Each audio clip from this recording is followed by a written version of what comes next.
नमस्कार, स्वदेश न्यूज देख रहे हैं आप। मैं हूं आपके साथ राखी और बात करेंगे नया साल नई चुनौती। मध्य प्रदेश में शिवराज सरकार नए साल के लिए नया एजेंडा सेट कर रही है। सरकार की तैयारियां 2023 के विधानसभा चुनाव को देखकर की जा रही हैं, लेकिन इसके पहले नई चुनौती ओमिक्रॉन की आ गई है। मध्य प्रदेश में ओमिक्रॉन से फिलहाल कोई मौत तो नहीं हुई है, लेकिन देश और दुनिया में बढ़ रहे मामलों के बाद दहशत है। सरकार इसको लेकर एक्शन मोड में है। सीएम शिवराज सिंह चौहान ने खुद सिस्टम की कमान अपने हाथ में ले ली है।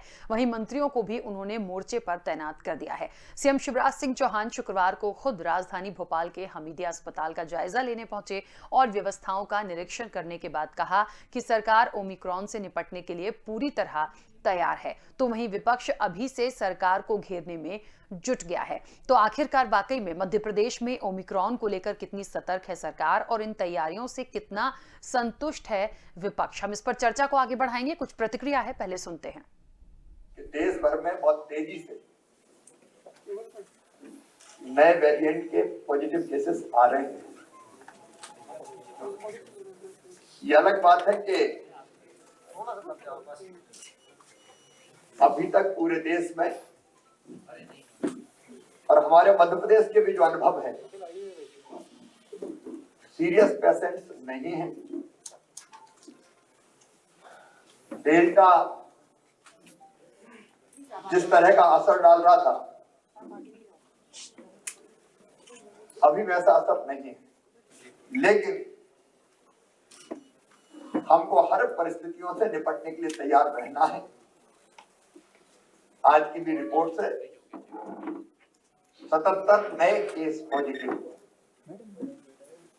आज पूरे मध्य प्रदेश में आए हैं। इंदौर में स्वाभाविक रूप से ज्यादा आते हैं, अभी भी ज्यादा इंदौर में आ रहे हैं, लेकिन भोपाल में भी 16 केस आए हैं पॉजिटिव। इसलिए समय रहते हमको सारी व्यवस्थाएं कर लेनी है। हम ये अंदाज लगाएं कि ये ज्यादा मारक नहीं है, शायद ज्यादा एडमिट नहीं होंगे, उससे काम नहीं चलेगा। हम पूरे प्रयास करके, परिश्रम करके हर परिस्थिति के लिए तैयार रहें।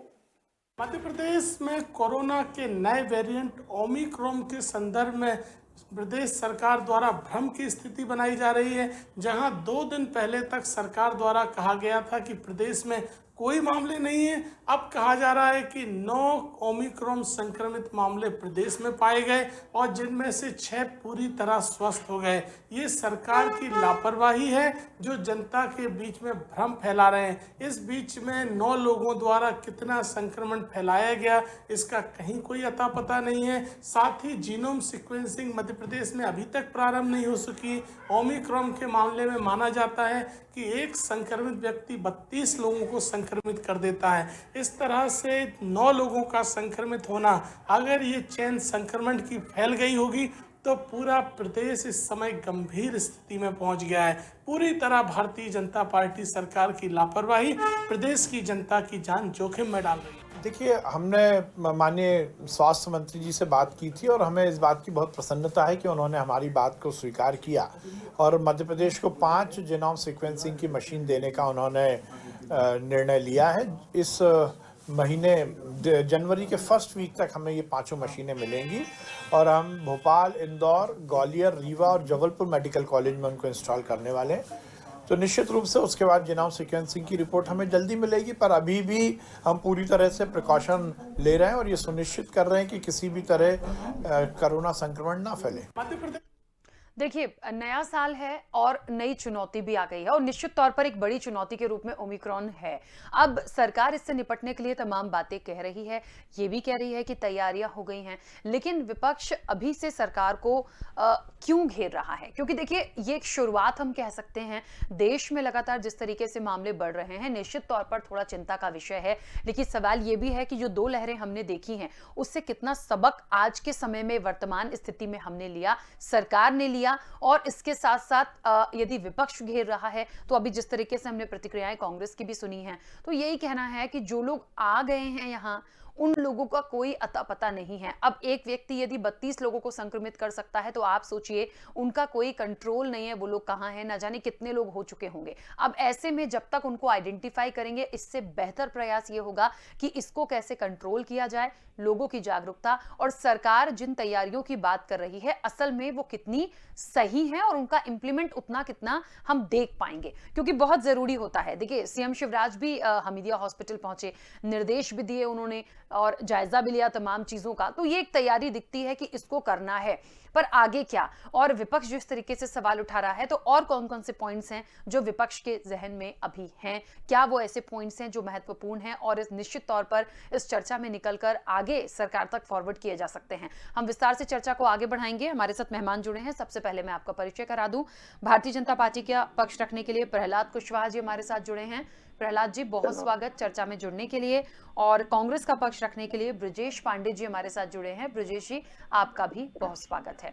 मैं चर्चा की शुरुआत सबसे पहले ब्रजेश जी आपसे करना चाहूंगी, और इसलिए भी क्योंकि सीएम शिवराज ने जिस तरीके से जायजा लिया या सरकार की तरफ से जो गाइडलाइंस दी जा रही हैं, हम देख रहे हैं कि नाइट कर्फ्यू 11 बजे से कर ही दिया है सुबह तक, और व्यवस्थाओं की जहां तक बात है उसके लिए सरकार बहुत सारी चीजें कह रही है, लेकिन विपक्ष अभी से सरकार को घेर रहा है और विपक्ष जिन बातों को उठा रहा है उनमें मुख्य रूप से एक तो यही है कि जो लोग बाहर से आए उनका कोई अभी अता पता नहीं है, वो यदि संक्रमण फैला होगा तो कैसे कंट्रोल करेंगे।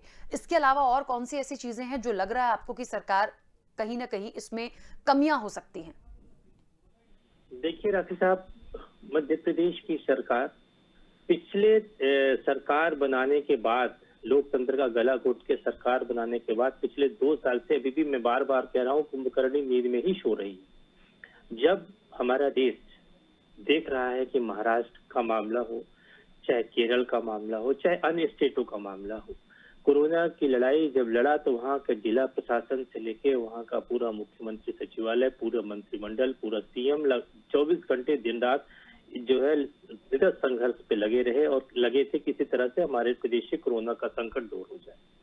लेकिन मैं समझ रहा हूँ कि मध्य प्रदेश के अंदर ये स्थिति नहीं थी। हमारी सरकार कभी घोषणा करती है कि पंचायती चुनाव हो जाएंगे, हमारी सरकार कभी विधानसभा के चुनाव कराती है। मैंने ऐसी बहुत सारी स्थितियां थी जिसमें कोरोना के वायरस के बढ़ने की लगातार संभावना थी। जब WHO और ICMR सभी जितनी भी संस्थाएं हैं, वैज्ञानिक संस्थाएं लगातार सरकार को चिता रही हैं, इसकी चैन खतरनाक है।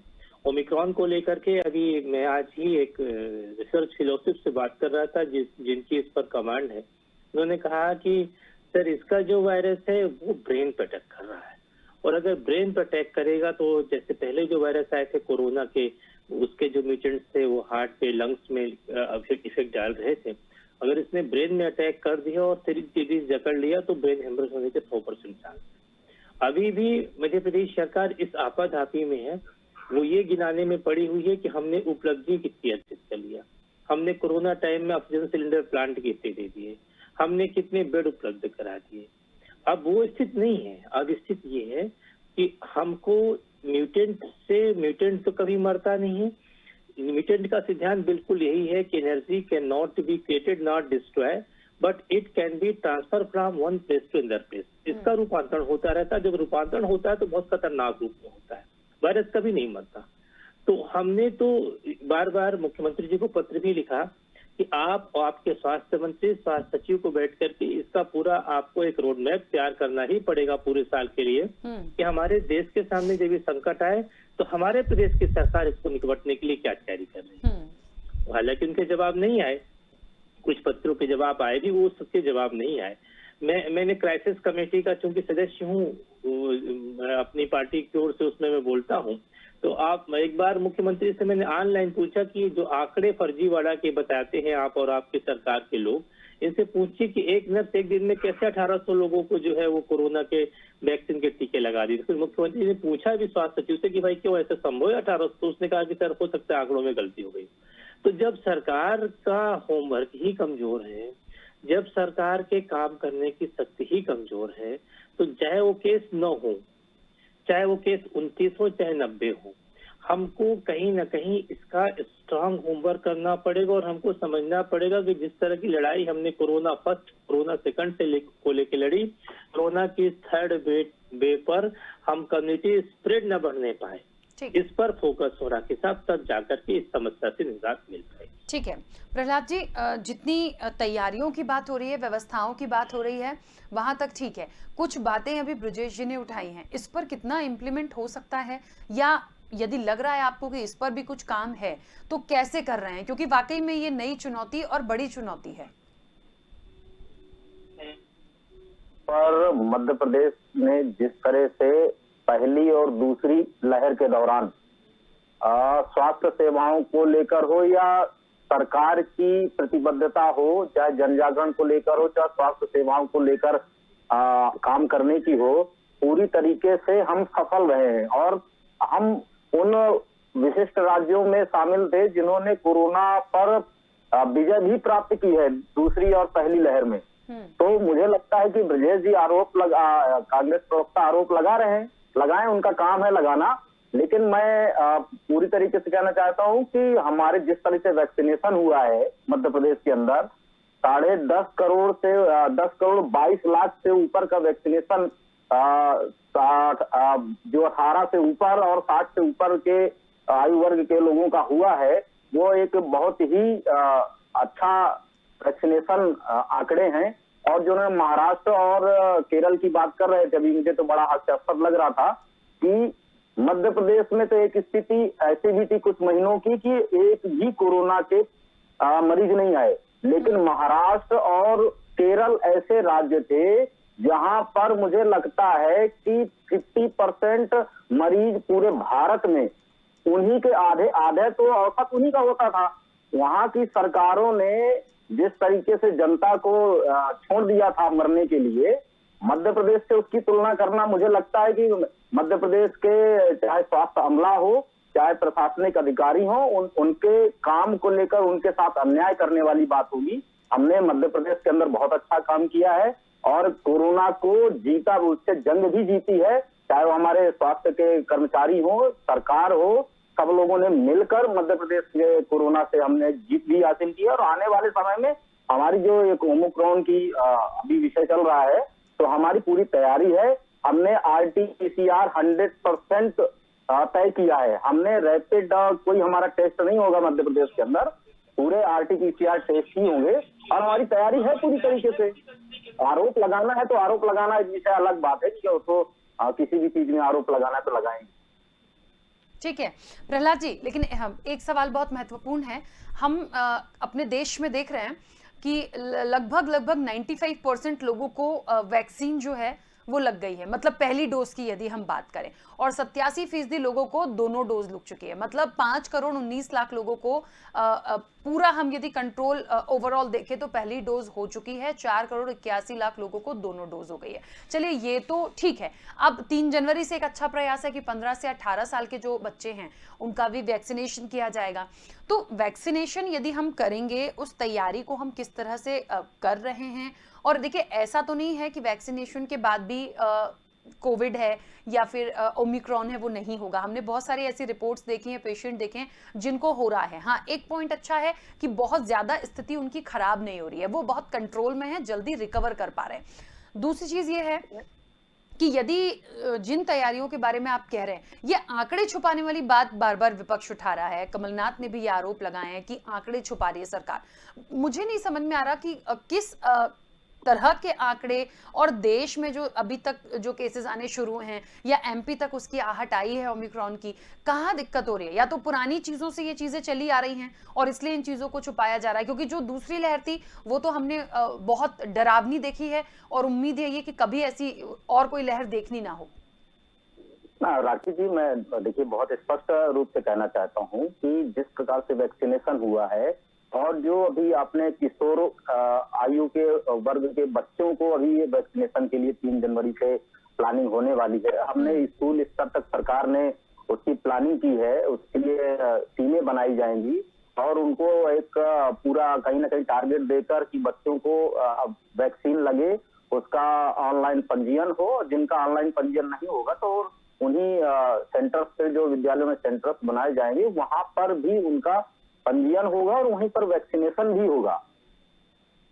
ठीक है, ब्रजेश जी अपनी बात रखिएगा और मुझे थोड़ा सा ये जो आंकड़े छुपाने वाली बात है ये थोड़ा सा स्पष्ट कीजिएगा। ये शुरू से अभी तक की बात हो रही है, अभी की बात हो रही है, क्योंकि जो एक आहट आई है वो हम यही चाहेंगे कि विकराल रूप में ना दिखे, तो क्या उसको छुपाने का प्रयास है? लेकिन सरकार इसको छुपाएगी भी क्यों?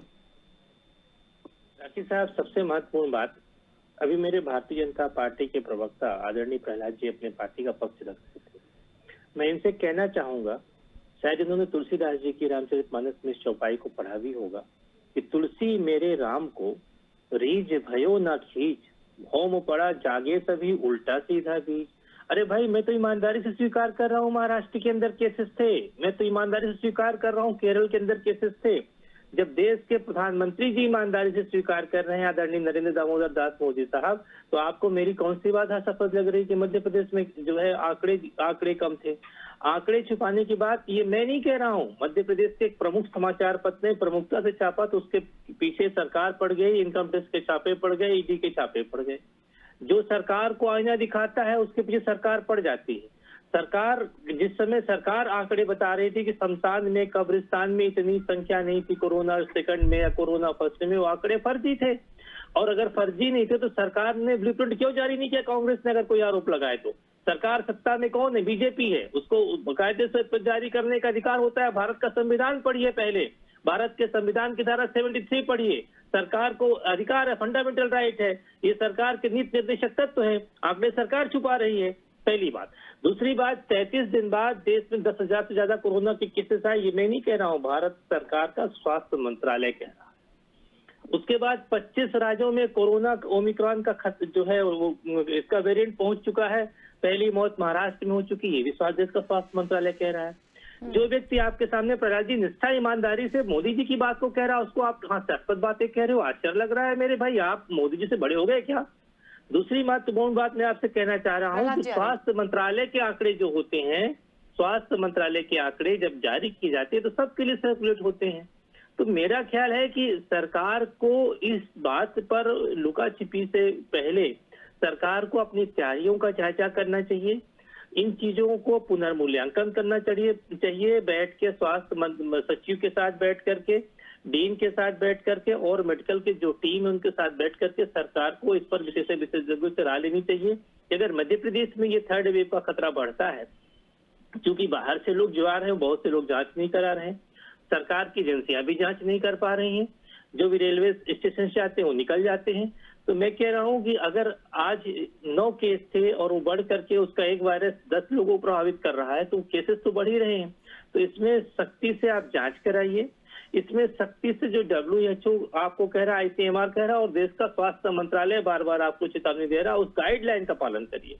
ये कांग्रेस की गाइडलाइन नहीं कह रहा हूँ कि राहुल गांधी जी की गाइडलाइन है। पहले हमारी आपकी सुरक्षा आवश्यक है। आपने देखा है कितने लोगों ने किस तरह दम तोड़ते रहे और हम लोग उनको देख नहीं पा रहे थे। ऐसे कितने साथियों को हमने खो दिया, अपने परिवारजनों को खो दिया। वो सब पीड़ा, वो दर्द फर्स्ट सेकंड वेव को देखने के बाद थर्ड वेव से देश के लोग, प्रदेश के लोग भयाक्रांत न होने पाए, उससे लोग चोटिल न होने पाए, उसके चपेट में न आने पाए। इसके लिए कांग्रेस पार्टी विपक्ष के रूप में बैठ के सरकार को आईना दिखाएगी और सरकार से बार बार कहेगी कि सर जितनी भी जरूरी सुविधाएं अधिकाधिक आप अभी भी मुहैया करा सकते हैं। ये अच्छी बात है कि राज्य चुनाव आयोग ने चुनाव को निरस्त कर दिया है, पंचायती राज चुनाव को। मैं समझता हूं कि ये बिल्कुल इस समय चुनाव से हट करके लोगों की जानमाल की सुरक्षा करने की आवश्यकता है, क्योंकि वायरेंट चाहे वो राखी साहब आप तो बड़ी विद्वान एंकर है मध्य प्रदेश की, आप ही इनको समझाइए। वायरेंट किसी भी रूप में हो, किसी भी स्टेज का हो, सबके लिए डेंजरस होता है। वो कांग्रेस भाजपा नहीं देखता है।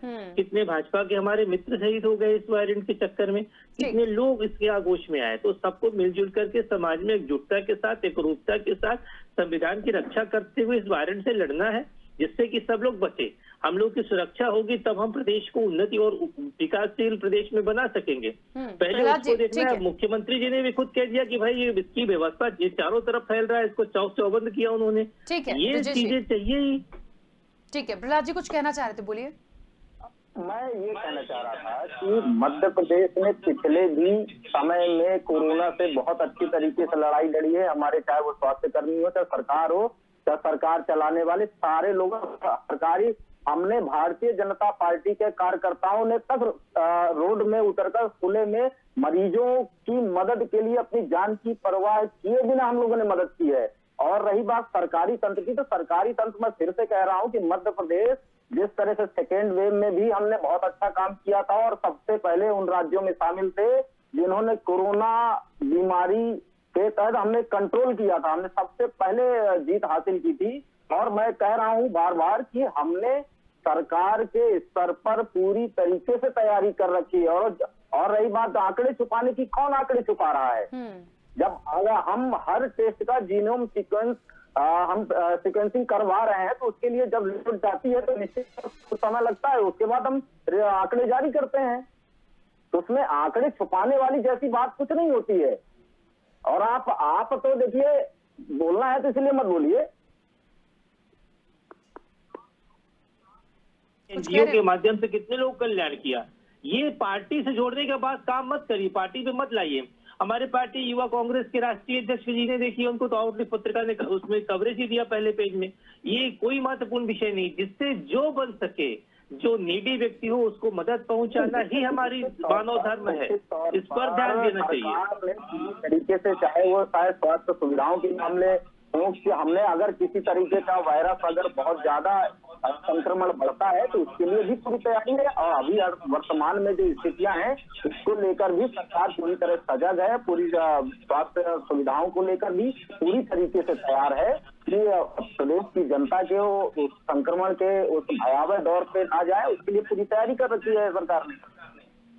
ठीक है, देखिए मुझे ऐसा लगता है हम जो चर्चा ओमिक्रॉन को लेकर कर रहे हैं, एक मिनट ब्रजेश जी, ओमिक्रॉन को लेकर जो हमारी चर्चा हो रही है, मुझे लगता है क्योंकि हो जाता है, पक्ष है विपक्ष है, आरोप प्रत्यारोप लगा सकते हैं, लेकिन फिलहाल इसकी जो आहट मध्य प्रदेश तक है, वाकई में ये ना बढ़े और इसको कंट्रोल किया जाए। और सबसे महत्वपूर्ण है हम वापस से वो लॉकडाउन ना देखें। लोगों ने बहुत कुछ खोया है देखिए, और जब आर्थिक रूप से भी टूट जाते हैं तो फिर उनके पास कुछ नहीं बचता। तो बहुत महत्वपूर्ण है कि जो सरकार यदि कह रही है कि हमारी ये व्यवस्थाएं पूरी हैं और हम तैयार हैं, तो फिर एंड मोमेंट पे भगवान ना करे यदि वो चीजें आती भी हैं या वो बहुत इफेक्ट होता भी है, तो कम से कम उस चीजों को कंट्रोल कर जाएं। और विपक्ष का भी ये धर्म बनता है कि वो अपनी तरफ से कुछ यदि एक अच्छा सुझाव दे सकते हैं, कुछ अच्छा कर सकते हैं, तो बिल्कुल करें। और सरकार जो है उसको बहुत गंभीरता से ले, क्योंकि कम से कम ये बिल्कुल सही बात है कि ओमिक्रॉन हो, कोविड हो, डेल्टा वेरिएंट हो, कोई भी वेरिएंट हो, वो राजनीति देख के नहीं आता है, वो बीजेपी कांग्रेस या अन्य दल देख के नहीं आता, वो किसी को भी इफेक्ट कर सकता है।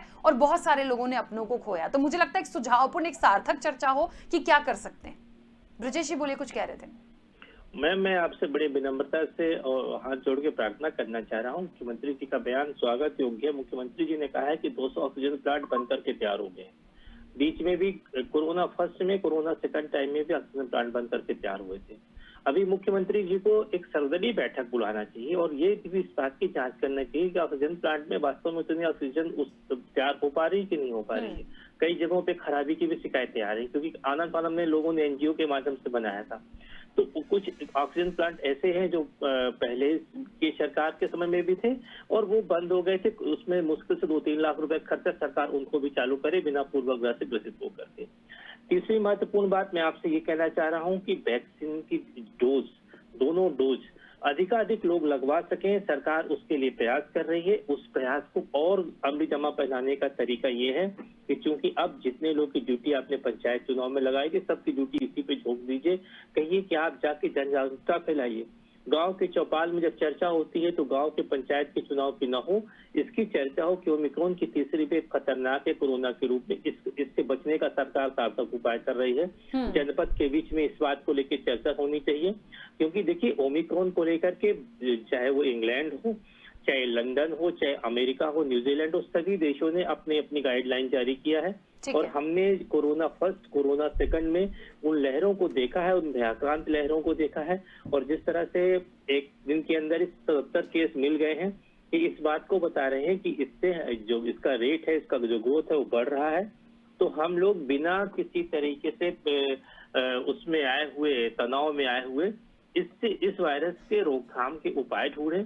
अधिक से अधिक लोगों तक उसकी मेडिसिन पहुंचाने का प्रयास करे सरकार। ठीक है। और इसमें कोई कांग्रेस, आपने बहुत अच्छी लाइन पे बात किया, बड़ी अच्छी पंच लाइन दिया, इसमें कोई कांग्रेस भाजपा न सोचे कि हम ये कर रहे हैं, हम वो कर रहे हैं।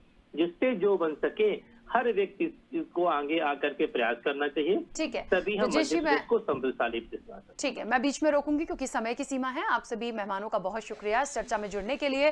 तो देखिए, वाकई में कहीं ना कहीं नया साल है, नई चुनौती है। ओमिक्रॉन निश्चित तौर पर एक बड़ी चुनौती है। आहट मध्य प्रदेश तक इसकी आ गई है, केसेस भी देश में मिले हैं। अब सरकार कह रही है कि हम तैयार हैं और विपक्ष कह रहा है कि आंकड़े छुपा रहे हैं। इन सब में मत उलझिए, जो हो रहा है उसको सार्थक करिए और जो सहयोग कर सकते हैं, सुझाव दे सकते हैं, वो करिए, क्योंकि इस लड़ाई से सबको मिलकर लड़ना है। फिलहाल चर्चा में इतना ही। बने रहिए स्वदेश न्यूज के साथ। सबसे पहले देश।